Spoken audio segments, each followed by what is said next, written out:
మీ పేరమ్మా? నా పేరు కోటేశ్వరం అండి.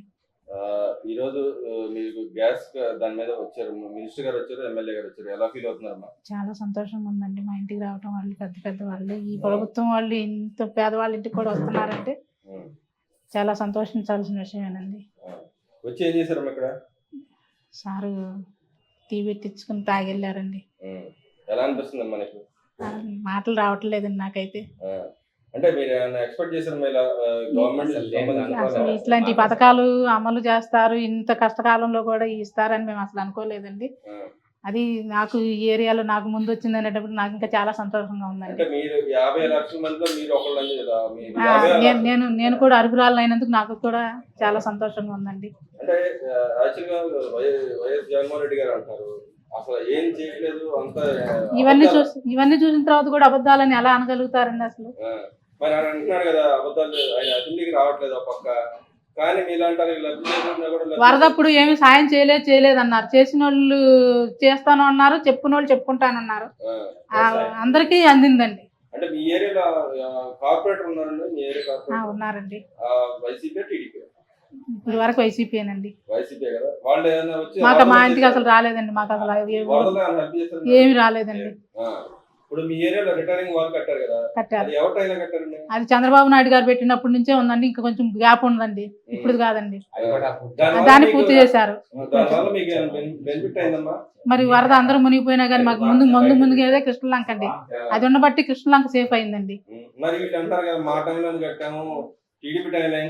ఏమండి అప్పుడు అనుకుంటేనే కదండి ఇప్పుడు అమలు జరుగుతుంది. అప్పుడు అసలు ఓంకారం చుట్టిందే చంద్రబాబు నాయుడు గారు కదండి. అది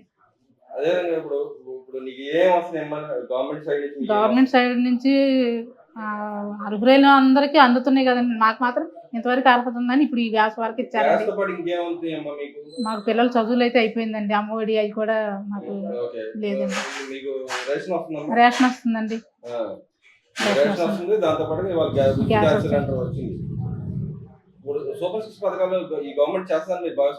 నమ్మకంగా ఉందండి. అది అంతా అప్పులు అయిపోయినా గానీ మరి ఆయన నెరవేర్చుకుంటున్నారంటే అది ఆయన గొప్పతనమేనండి. ఇప్పుడు జగన్మోహన్ రెడ్డి గారు మరి అసెంబ్లీకి ఎందుకు రావట్లేదు అనుకుంటారు మీరు? అవన్నీ మాకు తెలియదు. ఇప్పుడు ఓవరాల్ గా మీ ఇంటికి వచ్చి ఎమ్మెల్యే గారు ఒక పక్క మినిస్టర్ గారు వచ్చారు కదా, టీ తాగెళ్ళారు. మీ చేతితో స్వయంగా చెప్పుకొని టీ తాగెళ్ళారు. మీ పేరండి? సుబ్రహ్మణ్యం అండి. మోర్ల లక్ష్మీకృష్ణ సుబ్రహ్మణ్యం. మీరు ఎక్కడ ఉంటారండి? మేము ఇక్కడే ఉంటాం, విజయవాడ. ఈ రోజు మీ ఇంటికి మంత్రి గారు, సివిల్ సప్లై మినిస్టర్ గారు, ఇంకో పక్క ఎమ్మెల్యే గారు వచ్చారు. మీకు ఎలా అనిపిస్తుందండి? మాకు చాలా సంతోషంగా ఉంది. ఆయన దేనికోసం వచ్చారండి? అడిగి గ్యాస్ దీపం పథకం కింద మాకు గ్యాస్ వచ్చింది. మేము మొదటగా వచ్చాము అని చెప్పేసి మాకు వచ్చి గ్యాస్ ఓపెన్ చేసి వెళ్ళారు, కరెక్షన్ పెట్టి. చాలా సంతోషంగా ఉంది. మేము అసలు ఎక్స్పెక్ట్ చేయలేదు అసలు ఎలా జరుగుతుంది వీళ్ళంతా మా ఇంటికి వస్తారు. ఏం చేసి వెళ్ళారండి ఆయన వచ్చి? గ్యాస్ కలెక్షన్ పెట్టారు, గ్యాస్ బండ. టీ కూడా పెట్టి టీ తాగెళ్ళారు. మాట్లాడు ఎలా ఉంది ఏంటి అని, అంతా మంచి చెడ్డ అని అడిగెళ్ళారు. బాగుంది. అసలు మేము ఎక్స్పెక్ట్ కూడా చేయలేదు ఇలా వచ్చి ఇలా వస్తారని. ఈ గవర్నమెంట్ వచ్చింది, ఇప్పుడు పథకాలన్నీ ఇస్తుందని చెప్పి గవర్నమెంట్ చెప్తుంది. కానీ జగన్మోహన్ రెడ్డి గారు అంటున్నారు పథకాలు ఏమివ్వట్లేదు, అన్ని అబద్ధాలు చెబుతున్నారు, ఒక్క పథకం కూడా ఇవ్వట్లేదు అంటున్నారు. నిజంగానే అలా జరుగుతుందా? అసలు అబద్ధాలు చెప్పేవాళ్ళే ఈ మాటలు చెబితే అసలు అబద్ధానికి కూడా ఇక విలువ ఉండదని అనుకుంటున్నాను. మరి చంద్రబాబు నాయుడు బొంకుతున్నాడు, అన్ని అబద్ధాలు చెప్పుకుంటూ వెళ్తున్నాడు అని చెప్పి అంటాడు. కానీ పని చేసేవాళ్ళు ఎప్పుడు నిదానంగానే ఉంటారు, పని చేయని వాళ్ళు ఎప్పుడు ఊరికే ఎగురుతూ ఉంటారండి. ఆ సహజం అది. వాళ్ళు అన్నారు కదా అని చెప్పేసి మనం కూడా వెళ్తే ఏంటంటే మనం రోడ్డును పడిపోతాం. అందుకే వీళ్ళ పని వీళ్ళు చేసుకుపోతా ఉంటారు, వాళ్ళు అరుచుకునే వాళ్ళు అరుచుకుంటూనే ఉంటారు. అది థియరీ. మీరు ఎక్స్పెక్ట్ చేస్తున్నారు ఇప్పుడు సూపర్ సిక్స్ పథకాలన్నీ గవర్నమెంట్ అనౌన్స్ చేసుకుంటూ వచ్చింది, వస్తాయి ఒకటి వస్తాయండి. ఎందుకంటే మాట ఇచ్చిన తర్వాత పోయినసారి కూడా చాలా జరిగినాయి, ఇప్పుడు కూడా ఇంకా కొత్తగా పెట్టి డెవలప్ చేస్తున్నారు. ఎందుకంటే వాళ్ళకి మనం అవకాశం ఇవ్వాలి కదా.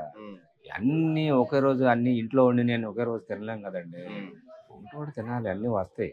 మరి ఆయన అంటున్నాడు నేను ఉంటే ఈ పాటికి అన్ని పథకాలు ఇచ్చేసేవాడిని అంటున్నాడు. ఏమన్నా 1 by 1 ఆర్థిక పరిస్థితులు చూసుకొని ఇస్తా ఉన్నారు. ఆయన అప్పులు చేయకుండా ఎలా ఇస్తున్నారు అని అనుకుంటున్నారు? ఆయన ఉండగా గవర్నమెంట్ లో అప్పులు చేసి తీసుకొని వచ్చి పథకాలు బడ్జెట్ లో ఇచ్చారు. కూడా చూస్తున్నారు కదండి, బడ్జెట్ అన్ని లెక్కేసుకుని వీళ్ళు సూపర్ 6 పెట్టారుగా. ముందే వెనక ఆలోచన లేకుండా ఎలా ఇవన్నీ చేస్తారండి ఓకే. ఆయన మాట్లాడటానికి. ఇప్పుడు మీ పిల్లలు చదువుకున్నారు అంటారు. ఏం చదివారండి? మా అబ్బాయి బీటెక్ ఇంజనీరింగ్. మీ అబ్బాయికి ఎంత మటుకు జాబ్కి వెళ్ళాలంటారు, జాబ్లే రాలేదు. లేకపోతే మా అబ్బాయికి అదే బాబు గారు ఉంటే మా అబ్బాయికి ఆయన 30 లక్షల జాబ్ లో ఉద్యోగాలు ఇచ్చేసాడంట కదా. ఏం లేదండి. లేకపోతే మా అబ్బాయి ఇప్పుడు చదువు లేనివాడు కాదుగా, బీటెక్ ఇంజనీరింగ్ మెకానికల్ వివిఐటి. మరి ఇంత మట్టుకు అసలు జాబులు పడితేనే కదా జాబ్కి వెళ్ళడానికి. మరి అదే బాబు గారు ఉంటే మాకు వాటి ఉద్యోగం వచ్చేది మా అబ్బాయికి. మనం వాడు బతికేవాడు. వాడు ఖాళీగా ఉన్నాడు. అదే ఏదన్నా మన సార్ వాళ్ళని పట్టుకుని మా అబ్బాయికి కూడా ఏదైనా ఉద్యోగం చేయించుకున్నాను అనుకోండి. అంటే గవర్నమెంట్ చెప్తుంది కంపెనీస్ తీసుకురావడానికి ప్రయత్నాలు చేస్తా ఉంది, దానిలో భాగంగా ఉద్యోగ అవకాశాలు కల్పిస్తా అని చెప్తుంది. వస్తే మంచిదేగా మాకు ఉద్యోగం వచ్చిద్దామని అని మేము కోరుకుంటున్నాం. సరే, ఇప్పుడు పథకాలతో పాటుగా అప్పులు ఇచ్చేస్తున్నారు, తీసుకొస్తున్నారు అని చెప్పి ఆయన చెప్తున్నాడు. ఆయన ఉండగా కొన్ని అప్పులు తీర్చుకున్నాను వెళ్ళిపోయాడు, మేము వచ్చి తీర్చాము అని చెప్పి అంటున్నాడు. వాళ్ళు వచ్చి ఏం తీర్చారు? అంతకుముందు అప్పులు తెచ్చారంట. వాళ్ళ మీద ఏం చెప్పకుండా ఉంటారని ముందే వాళ్ళు ఈ చెప్తారు. గవర్నమెంట్ వచ్చిన తర్వాత మీకు ఏమైనా విద్యుత్ ఛార్జీలు పెరిగినాయండి? కరెక్ట్ అసలు మామూలుగా ఉంది. మరి వాళ్ళు విద్యుత్ ఛార్జీలు విపరీతంగా టారిఫ్లు అని పెంచేశారు అని చెప్పి అంటున్నాడు. ఆయన వేసాడండి అన్ని ఛార్జీలు, ఆ ఛార్జీ ఈ ఛార్జీ, కొనుక్కొచ్చే ఛార్జీ, వీడింటికి వచ్చి బిల్లు చెక్ చేసి ఇచ్చే ఛార్జీ, అన్ని ఛార్జీలు వేసాడు. వచ్చి అంతా ఏంటో అంతా గందరగోళం అయిపోయింది. ఇప్పుడు బాగా ఇంత మళ్ళీ చక్కబడింది, మామూలుగానే ఉంది. ఇప్పుడు టీడీపీ గవర్నమెంట్ రాగానే వాలంటీర్ వ్యవస్థను తీసేశారంట, నిజమేనా? అయితే తీసేటువంటి వస్తున్నారు, పింఛన్ ఇస్తున్నారు, మళ్ళీ రైతులు కూడా చూసుకుంటున్నారు. మీకు వచ్చినాయా రాలేదా అని చెప్పి అడుగుతున్నారు. తీసేశారంటే మరి ఏమో మరి అయితే ఇక ఇంత కళ్ళకు కనబడుతుందా కానీ తీసేశారు అంటే కదా మనం చెప్పే మాటలు కాదు, ఇంకా వాళ్ళు చెప్పే మాటలకే వాళ్ళే చెప్పగలరు. ఓకే, ఓవరాల్ గా ఈ గవర్నమెంట్ వచ్చిన తర్వాత మీకు ఎలా అనిపిస్తుంది?